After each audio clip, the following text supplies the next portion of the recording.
Hello and welcome to Smoke Mayor's Games and Card Draw. Today we're talking about Warhammer Tacticus, and specifically I'm making this for my guild members of the Shadow Elite, Tacticus Shadow Elite. This is the guild here. We're currently full and we've got most people are pretty active. Occasionally have people who don't play for a couple of weeks. We tend to be fairly flexible though, but we do remove people. And what I really want to talk around and show you is my new favourite faction and how I play them. I'm going to do a quick video on all our factions here and what we play, but specifically I really like the new Genestealer Cults faction. So we've got 4 characters. We've got Holan, Biophagus. I've just got him up to 1 red star rare at the moment, and I've maxed him out up to that level. First ability, his active ability is to summon an aberrant hypermorph, which is basically quite a nice big tanky summon. Good thing to have on the table. Genestealer Cults are very much about the summoning ability. Second ability is his passive ability, which is Twisted Science, and basically he can heal anybody even if they don't need healing, and whatever, he will give them extra health, and if they're a Genestealer Cult they will get their damage boosted.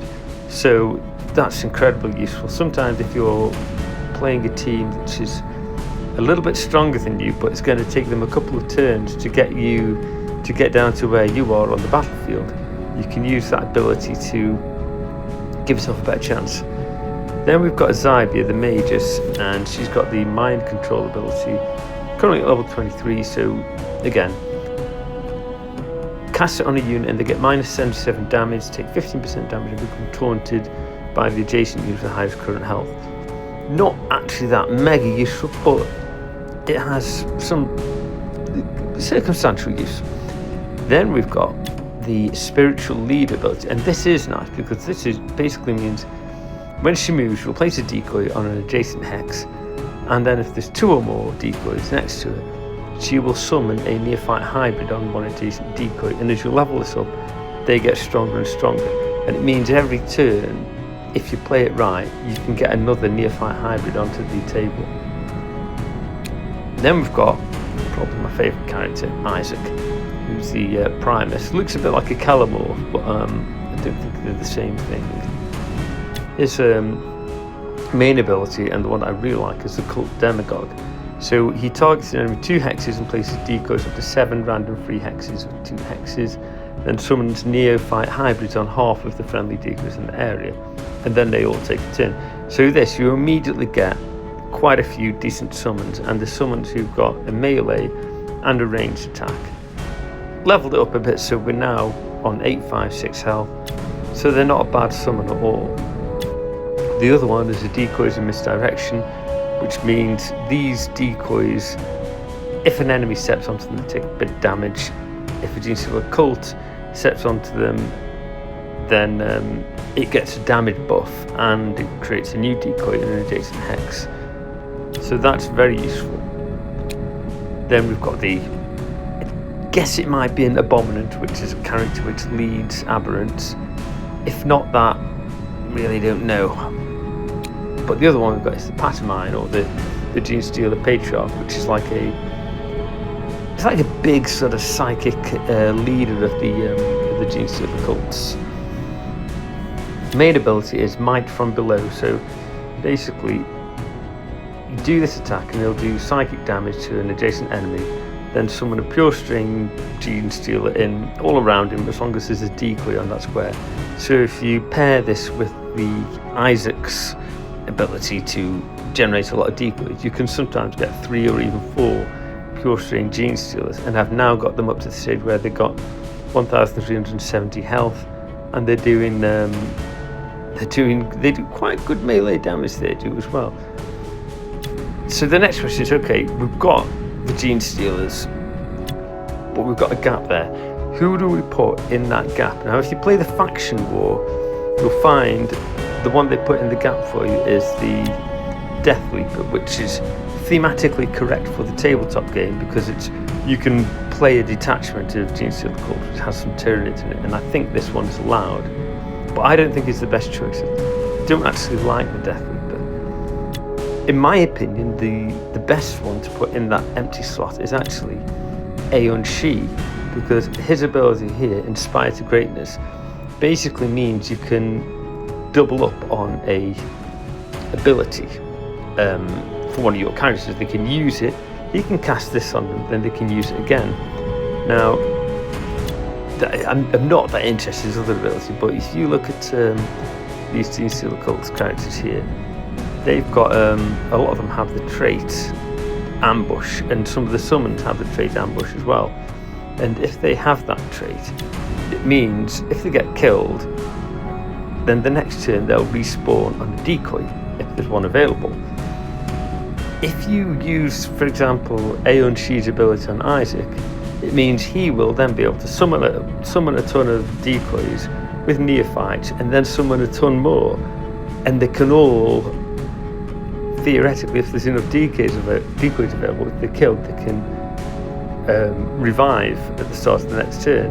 So you can absolutely flood the screen with reasonable summons which have a decent range and a decent melee attack. So it can work really, really well. I'll just show you a salvage battle just to see how it goes. The only one this team isn't good for is Tournament Arena, because even if Zybia, for example, gets killed and gets revived, it still counts as a kill, so it gives a point to your opponent. So that's not really their best game mode. So here we go. We're going to start by keeping the team in if we need, and we're going to want some of those. So we're going to use that ability there, which is the Cult Demagogue ability. We're going to use it on that chest there. So there we go. We've got a whole stack load of Genestealer Cult guys coming in. Then we'll get him to here, and we'll move Zybia first so that she gets a neophyte in, and then he's going to make an aberrant. We're going to get Aeon Shi next to Isaac, so you can double up on this. Then we're going to get the Genestealer pack back. So already my neophyte hideouts are doing a good job. Next thing we're going to do is we're going to do this again. Oh, not far off. So we've now got a ton more, and now we'll do his ability. So we've now got 2 pure strain Genestealers as well. And if I move Zybia, we will now get another fight. And we can start using Poland to buff some of the other characters. So you now see, I won't do a great deal of around this. Most of my summons will just do the trick for me. Obviously with Poland we can go around boosting other characters. They're doing the work for us. Sit here and wait until they're done, and we've got another hybrid, neophyte hybrid there. I'm not going to show that. Counted that we've got 2 pure strain Genestealers and 1, 2, 3, 4, 5, 6, 7, 8, 9, 10. That. Did that disappear? 1, 2, 3, 4, 5, 6, 7, 8, 9, 10. No, we've now got 10 hybrids in the battle.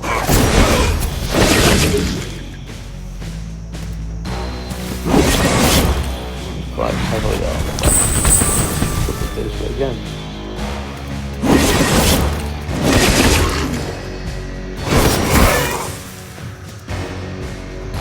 Can't actually generate too many multis. So that's the Genestealer Cult team. Currently using that team on my incursion round,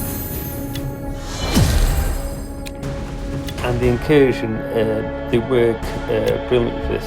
They've actually flown through up to the completing the rare category, and we've got Holan at 8,000 power, level 26, rare, 1 red star. Zybia a little bit weaker, Isaac, I've invested quite a bit of time into getting the components, nearly 30k, and then we've got the Pathfinder just over 35k. So I do like that faction.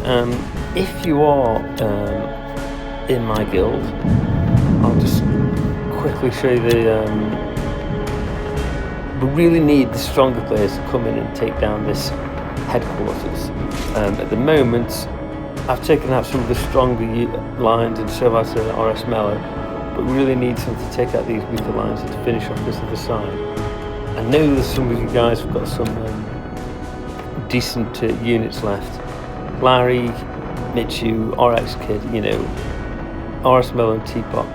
If you can do some damage on this headquarters, please do. At the moment, our defences are holding quite well. Looks like they're having a stab at Hotshot Larry's and Mitchu's fortified position. I'm guessing probably they've been a bit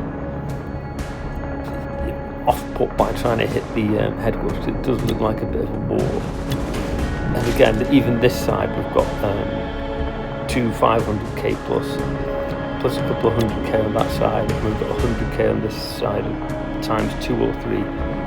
That's not an easy position to overrun either, so if we can just hold and we can take that out of that HQ, we might be able to get a win out of this one. Thanks a lot for watching. Don't forget to like and subscribe, especially if you're one of the guild members, because I'm going to be doing more of these videos on Tacticus soon, and hopefully I'll see you in the next one.